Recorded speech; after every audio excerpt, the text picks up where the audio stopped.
はい、どうもこんにちは。今日はですね、宇都宮でおすすめの飲食店、ということで、ご紹介をしていきたいと思います。前に、おすすめのドライブスポットのご紹介として、精進沢っていうところのですね、湧き水を紹介しました。別の動画で、名水百選に選ばれているところなんですけれども、他県から、栃木にドライブで、来られる方の場合、僕のおすすめのパターンなんですけれども、ドライブのスポットとしてはやっぱり日光とか那須とかに、なると思うんですけれども、この2つに加えて、精進沢っていう、選択もあるのかなと思って前回はおすすめをさせて、いただいておりました。で、その日光でも那須でも精進沢でもどこでもいいんですけれども、日中朝とかですね、日中はそちらに行っていただいて、帰りの夕飯とかですね、夕方以降ですねに、宇都宮に、立ち寄っていただいてお食事をされるっていうのが、おすすめなパターンなんじゃないかなとは思っております。なので今回はそんな意味も込めてですね、おすすめのお店っていうのをご紹介したいなと思っています。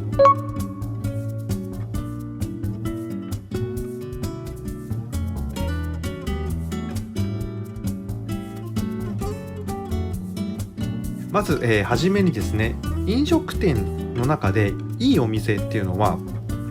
いくつか、ポイントがあると思うんですよ。大まかに言えば、こんなところになると思うんですが、味、コスト、オリジナリティ、居心地、最後立地ですね。これは駐車場なんかも含むんですけれども、こんな風にいろいろあると思うんですけれども、今回ご紹介したいと思うお店のポイントはですね、味とコストの2点に重点を置こうかと思っています。ですのでちょっと居心地とかは違うなっていう感じになるかもしれないです。であと、ほんの少しオリジナリティのあるお店なんかも、ご紹介しようと思うんですが、基本的に味とコストの、2点から、ご紹介をしたいと思います。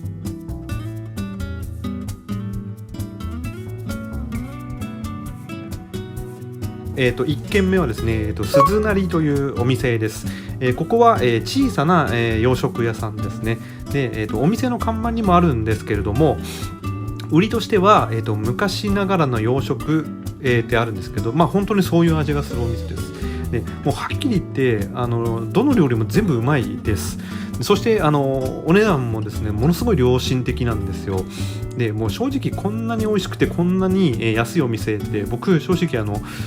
東京のお店を含めてほとんどないと言っていいぐらい知らないです。ここまで水準の高いお店っていうのは1人1000円ぐらいあれば十分満腹になるんですよ。でおすすめの、品っていうのが2品あるんですけれども、1品目が、鈴なり定食っていうのがあるんですね。でこれは、メインの料理っていうのが、3品あって、これまたしっかり作り込まれたですね、デミグラスソースが、添えられた、ハンバーグ、それからですねタルタルソース、これも美味しいんですけれども添えられたエビフライで最後に、これもまた美味しいんですけれども絶品のですねカニクリームコロッケ、この3つがついてるんですね。で、この料理がこれらが、メイン料理に添えられあるんですけど、そこに添えられているのがピリッとですね酸っぱい、フレンチドレッシングのかかったですねサラダ、これがまた洋食にすごい合うんですよ。に、プラスちょこっとですね小サイズの、ナポリタン、これもものすごい本当に昔ながらのナポリタンってこういう味がして美味しいなっていう感じのナポリタンですね。であとこれに、漬物の小鉢とご飯とお味噌汁っていうのがついてくるんですけれどもなんかですね漬物までこだわってて美味しいんですよ。でご飯と味噌汁も美味しいんですよ。びっくりするぐらいどれもみんな美味しくて、連れて行った友達とかも出てくるものが全部美味しいから驚いたっていうぐらいなんですよ。普通メイン料理だけ美味しくて出てくる小鉢とかはそれなりにものだっていう感じなんですけど、そうじゃないんですよ。全部うまいんですよ。でこの鈴なり定食って、これだけついてきてたった1000円ポッキーなんですよね。破産するんじゃないかなって人思うんですけど。でもう一品のおすすめっていうのがビーフシチューですね。これももう絶品ですね。で味で言えば多分このお店で一番ですね。ハンバーグのデミグラスソースなんかも美味しいんですけれども、やっぱりそういうソース系がこのお店一番美味しいって、お店の方も言ってるんですけど、僕もそうじゃないかなと思います。なのでシチューのソースも美味しいんですけれども、中に入ってるじゃがいもとかお肉まで、全部手入ってて美味しいんですよ。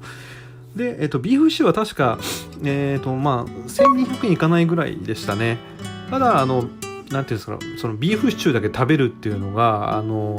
抵抗があるっていうか、なかなかそういう風な気持ちにならない方も多いと思うんで、ビーフシチュー小鉢を、650円でつけることができるんですよ。なんで僕なんかは、がっつり食べたいなと思うときは、このさっきの鈴なり定食と、ビーフシチューの小鉢っていうのを頼んで、食べます。これ結構量多いんですけれども、それでも合わせて1650円ですね。なので、本当に東京でこの味で出せるんだったら倍の値段取れるんじゃないかなって思うぐらい美味しいんですよ。でこのお店っていうのは営んでいらっしゃるのは多分もう80歳超えてるんじゃないかなっていうご年配のご夫婦がお二人だけでやられてるんですよ。で、奥の方の、厨房でですね、もうおじいさんが黙々と一人で作ってるんですけれども、もうこの喋らない頑固そうな感じっていうのがですね、本当に昔気質のですね、その職人な雰囲気がある人なんですよ。もう足にこだわってますっていうのが背中から伝わってくるような人なので、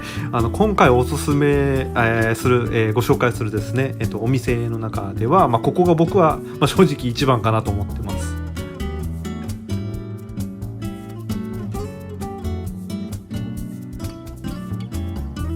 続いて2軒目はですね、とんかつの檜山というお店です。ここもめちゃくちゃうまいです。さっき鈴なりを一番おすすめって言ったんですけど、ちょっとここと悩むぐらい、美味しいんですけれども、でもコストパフォーマンス的には鈴なりの方がいいかなっていうところで、一番かなっていうところなんですけど、ここもものすごい美味しいです。まず宇都宮のとんかつ屋さんって言ったらここなんですよ。地元民から有名なところでいうと。で僕もともとずっと東京に住んでたんですけれども、その中で、1年ぐらいですかね、上野に住んでいたことってあるんですよ。で上野ってご存知の方いらっしゃるかもしれないですけど、とんかつ屋さん有名なんですよ。上野のとんかつ御三家っていうのがあるんですけれども、映画監督の小津安二郎さんがずっと愛食してたっていうんですかね、蓬莱屋さんっていうところとか、あと伊泉さんとかポンタさんとか、そのお店をそれらのお店を筆頭にとんかつって上野ってとんかつの名店が多いんですけれども、僕はこの住んでた頃に、上野のそのとんかつもいろいろ食べてるんですね。ずっとその上野に住んでる頃にとんかつ食べてきたんで、そんなに期待してなかったんですけど、はっきり言ってもう想像を超えてほしかったんですよ。でもこれがとんかつなのかっていう感じなんですね。でもちろんその上野のとんかつっていうのも美味しいんですけれども、もしかしたら檜山のとんかつってそれよりも美味しいんじゃないかなって思っちゃうぐらい本当に美味しいんですよ。で値段もそんなに高い感じではなくて、一番そのメインのロースカツ定食っていうのが、1900円ですね。で、このロースカツ定食の、お肉増しっていうのが、2200円です。でこの値段に食後にコーヒーとデザートまでついてくるんですよ。でこのコーヒーとデザートまでものすごい美味しいんですよ。でそうですね、一緒にいた友達がいるんですけど、コーヒーまで美味しいと思ってなかったんで2人ともそれで驚かされたっていうのはあったんですけれども、でお店の雰囲気っていうのが、お寿司屋さんみたいなお店の作りなんですよ。中に厨房があって、それをこうカウンター席で囲んで、そのカウンター席から厨房が見えるようになってるんですけれども、その中でご主人が一人で、とんかつですね揚げてるところが見えるような作りのお店です。で結構その職人かたぎなですね雰囲気もあって、それでいてお寿司屋さんみたいな清潔感のある店舗なので、デートで使われるなんていうのもいいお店なんじゃないかなと思ってますし、そういう方もいらっしゃいましたね。でこちらもやっぱりご年配のご夫婦がお二人だけでやられてるんですよ。でこっちのご主人の方は鈴なりのご主人とまたちょっと違ってですね、お話するとちょっと気さくな方なんですよ。なんですが、ちょっと話してるとやっぱりすっごい味にこだわりあるんですよ。できればこういう風に食べてくださいとかっていうのも押し付けがましくじゃなくて気さくな感じで言ってくれる人なんで、やっぱり職人かたぎなする、シェフオーナーさんのお店だなって感じですね。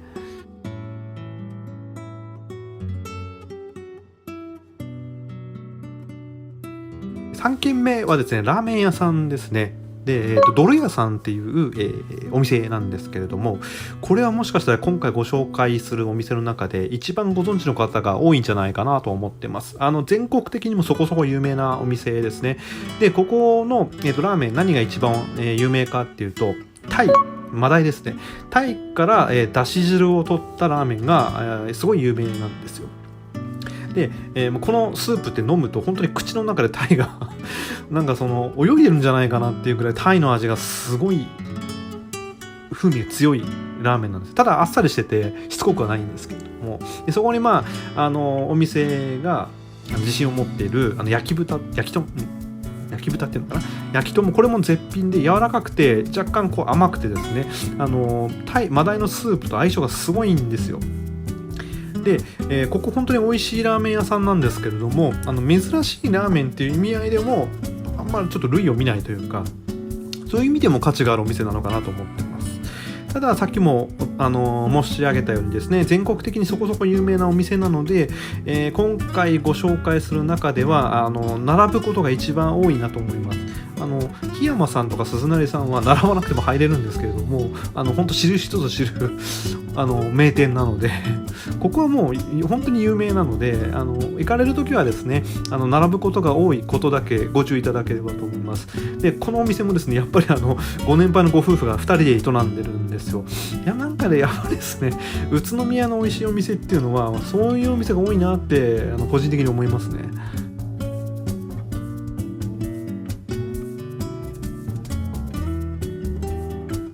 続いて4軒目なんですけれども、ちょっと、変わってですね、甘味どころのご紹介です。で、あんみつがメインのお店なんですけれども、三好さんっていうところですね。ここは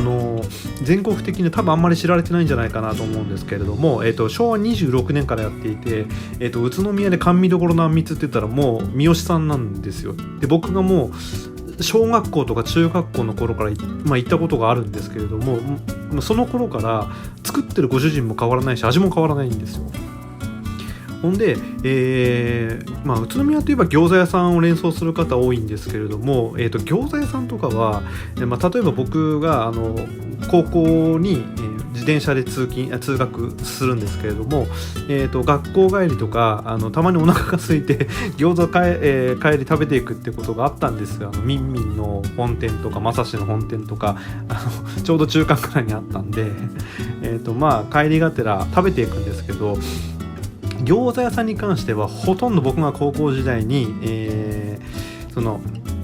作っていた人が変わっちゃってるんですね。人が引退しちゃってもう違う方が作ってるんですよ。なのでもう全然味が変わっちゃってるんですよ。なんで久しぶりに餃子食べたいなと思って、この年になってお店行ったりするんですけど、味が違うんでもう僕はほとんど行かなくなっちゃったんですけれども、ここのあんみつだけは本当変わらないですね。昔から変わらないです。結構甘みが強いんですけれども、本当にしっかりしたあんみつっていう感じがあって、あとクリームソーダとかですかね、どの、そのデザートもですねすごい美味しいんですよ。でも甘党の人には基本的にはたまらない味になっていて、本当にここも、宇都宮の人だと知らない人いないんじゃないかなっていうぐらい、昔からある有名なお店ですね。ちょっと時期が外れてきちゃってはいますので、なんか例えばどっか違うところで食べてなんか甘いものでも食べたいねっていう時は、食もそっちに行っていただくのもいいのかなっていうようなお店ですね。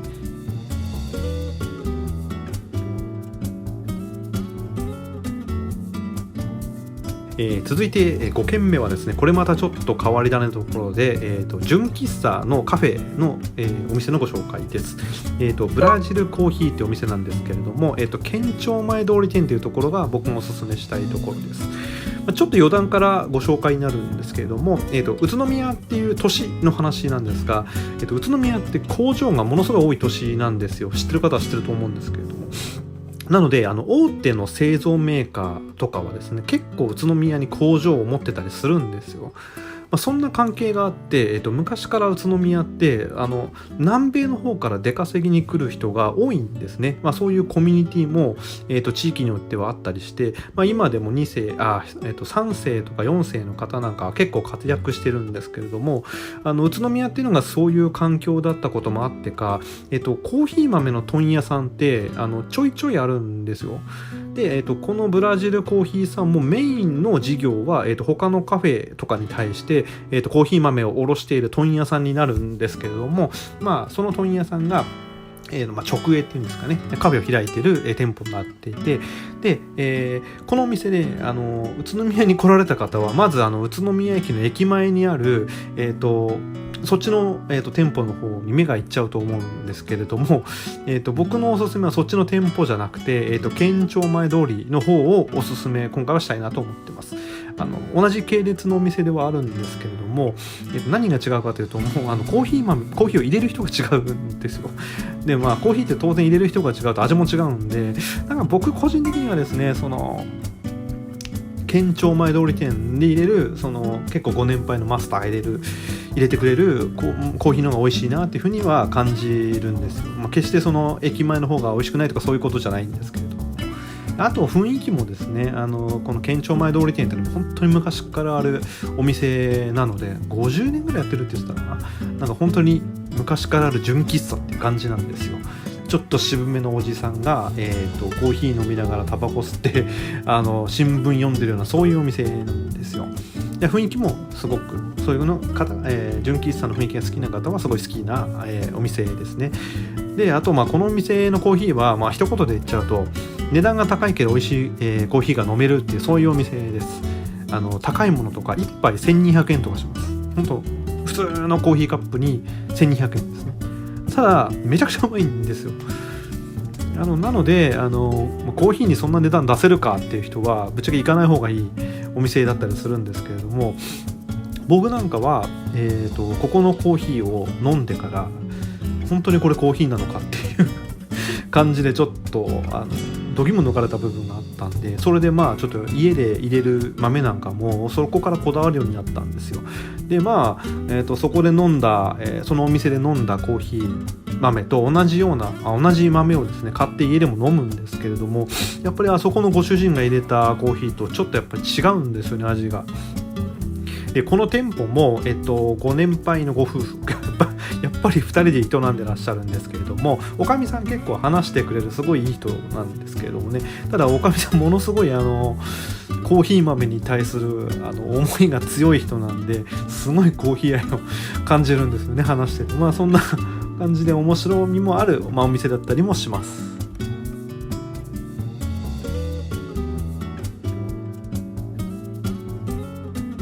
はい、6点目ですね。今回最後になるんですけれども、またちょっとこれも変わってですね、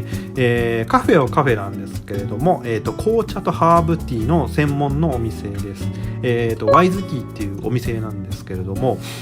宇都宮って他県の人が、聞いて連想されるものって、餃子が一番強いと思うんですけれども、それ以外だとジャズの街っていう風に連想される方もいると思うんですけれども、ここ数年で宇都宮イコール紅茶の街っていう風に思う人もいるらしいんですよ。で、そういう風な、印象づけてるというか呼ばせているきっかけになったっていうのがこのワイズティーっていうお店なんですよ。でもうここ本当に一回行っていただきたいんですけど、もうお店に僕初めて入ったんですよ。もうお店の戸を開けた瞬間にそのハーブティーとか紅茶の茶葉の匂いがブワーって広がってて、入った瞬間にすごい心地よくなるんですよね。でしかもお店の中にはですね、いろんな茶葉が置いてあるんですよ。持って帰れる、買って帰れるっていう意味合いもあるんですけど、例えば一回席に着いてから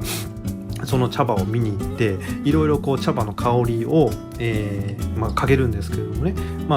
ちょっと嗅ぎながら楽しんで、その中で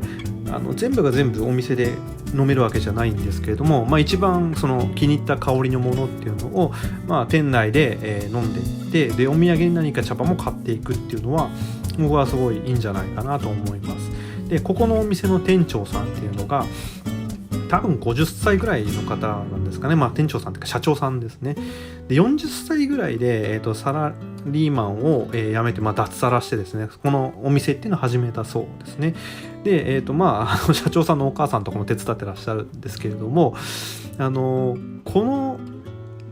店に行けばですね、5,6 割ぐらいの確率で大体社長さんが、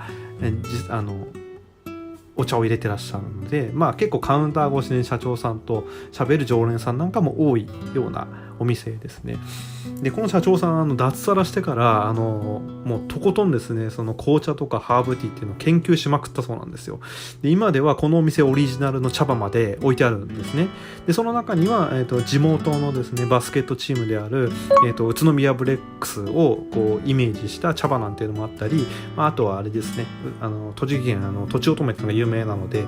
とちおとめから、ヒントを得た茶葉なんていうのもあったりするんですよ。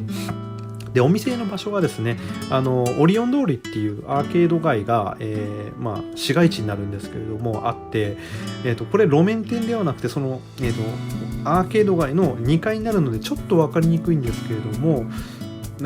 下が、松屋ですね、牛丼の松屋になってて、その脇から階段から上がってって入るんですけれども、もう全く1階と2階で別の世界みたいな感じなんで、そういう意味でもちょっと面白いんじゃないかなと思いますね。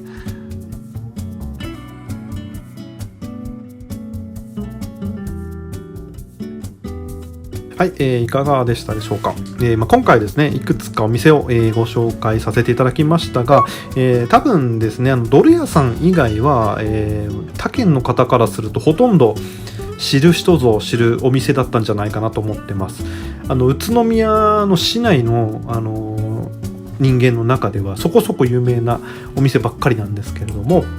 他県の方ほとんど知らないと思うんで、並んで入るってことまずないと思いますね。で今回紹介したお店はですね、いろいろ触れてますけど、やっぱりどのお店もオーナーさんご自身が、実際自分で厨房に立ってで本当に食に対するこだわりっていうのが強い人たちなんですよ。でそんな感じがしますね。実際喋ったことない方もいるんで、なので宇都宮に来られた場合はですね、ぜひちょっとこういうこんなうまいところがあるなと思っていただければいいなと思って、今回ご紹介させていただいたので、ぜひ足を運んでみていただければと思います。それではご視聴ありがとうございました。